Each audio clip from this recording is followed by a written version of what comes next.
High বন্ধুরা, ভালো আছো নিশ্চয়ই? আমি খুব ভালো আছি। দেবার্চনা কিচেনে আজকে আলু আর সোয়াবিনের তরকারি দেখাবো, নিরামিষ। খুব টেস্টি হবে। এইভাবে রান্না করলে কেমন হয় তোমরা খেয়ে আমাকে জানাবে। আর হ্যাঁ, লাইক শেয়ার কমেন্টস করতে যেন একদম ভুলবে না। আমরা এক্ষুনি চলে যাব রান্নাঘরে। এইবার দেখো, সোয়াবিনটা আমি সিদ্ধ করে নিয়েছি। এবার দেখো, আলু কেটে নিয়েছি, সঙ্গে কটা লঙ্কা কেটেছি, মশলা করে নিয়েছি জিরে আদা লঙ্কা, এর সঙ্গে একটু গরম মশলা, ভালো করে মশলা করে নিয়েছি। এবার কি করব, কড়াইতে তেল দিয়ে দিলাম। তেলটা গরম হচ্ছে, দেখো জিরে ফোড়নও দিয়ে দিয়েছি। এবার আলুগুলো দিয়ে দিলাম, দিয়ে ভালো করে ভেজে নেব। আলুগুলো সুন্দর করে ভেজে নেব। দেখতেই পাচ্ছ কত সুন্দর ভাজা হচ্ছে। তোমরা কে কীভাবে রান্না করো জানিও আমাকে। আলু সোয়াবিন অনেকভাবে রান্না করা যায়, যে যেমনভাবে পারে। হাতের রান্নাটার টেস্ট হলেই হলো, এটাই আমার কথা। নাড়াচাড়া দিয়ে দিচ্ছি, ভালো করে আলুটা ভেজে নিতে হবে, কারণ এখনকার আলুগুলো না খুব একটা ভালো না। তোমরা কে কী রান্না করছো আজকে আমাকে জানিও কমেন্টস করে। এবার আলু তুলে নিলাম, এক এক করে সব তুলে নেব। ভালো করে ভাজা হয়ে গেছে। এইবার সোয়াবিনগুলো ঢেলে দিলাম। এটা ভালো করে নাড়াচাড়া করব, তাহলে সোয়াবিনের না একটা গন্ধ থাকে, বুঝেছ? দিয়ে দিলাম একটু লবণ, একটু হলুদ।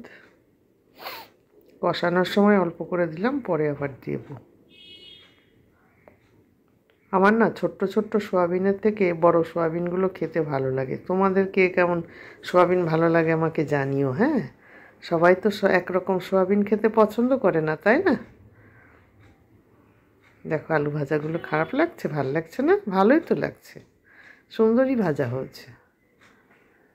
এবার আমি সোয়াবিনগুলো ভেজে আস্তে আস্তে করে উঠিয়ে নিচ্ছি, তাহলে আর ওর গন্ধটা রইল না।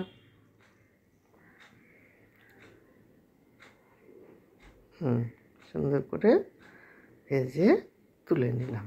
এবারে কড়াইতে আমি আবার তেল দিলাম, আর বেশি দেবো না।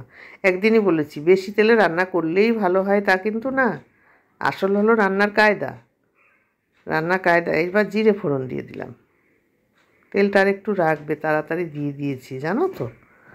আর কি করা যাবে, তোমরা তো বোঝো আমি ব্যস্ত মানুষ। শুকনো লঙ্কা দিয়ে দিলাম দুটো।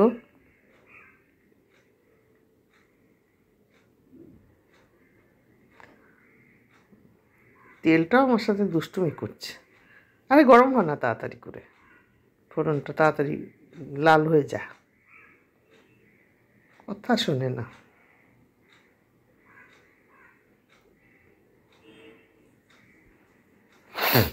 এবার হয়ে আসছে। এখন আমি বেটে রাখা সেই মশলাগুলো বলেছিলাম কি কি দিয়েছি, ধনে জিরে আদা শুকনো লঙ্কা আর একটু গরম মশলা, এই মশলাগুলো এবার কষিয়ে নিচ্ছি সুন্দর করে। মশলাটা কষানো হলে তরকারির টেস্ট সুন্দর হবে।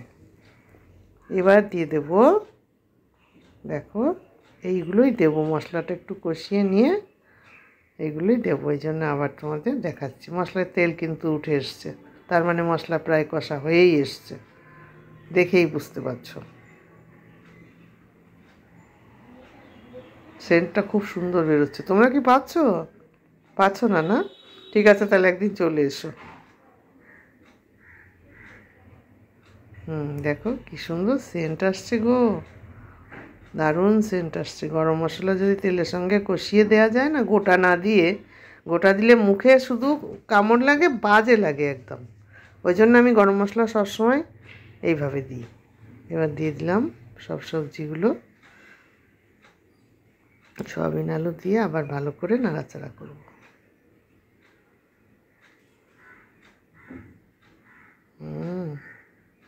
কেউ যদি হিং খেতে ভালোবাসো, হ্যাঁ, আমি হিং খেলে গ্যাস হয় বলে আমি এর মধ্যে হিং দেই না, একটু চিনি দিয়ে দিলাম।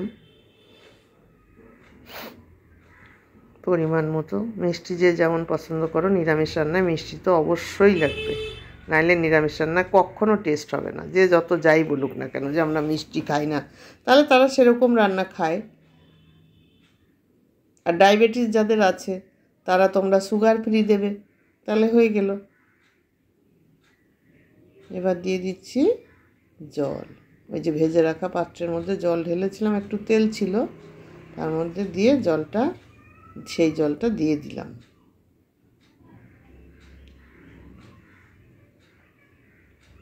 ঢাকা দিয়ে দিলাম। এবার দেখো ফুটে উঠেছে।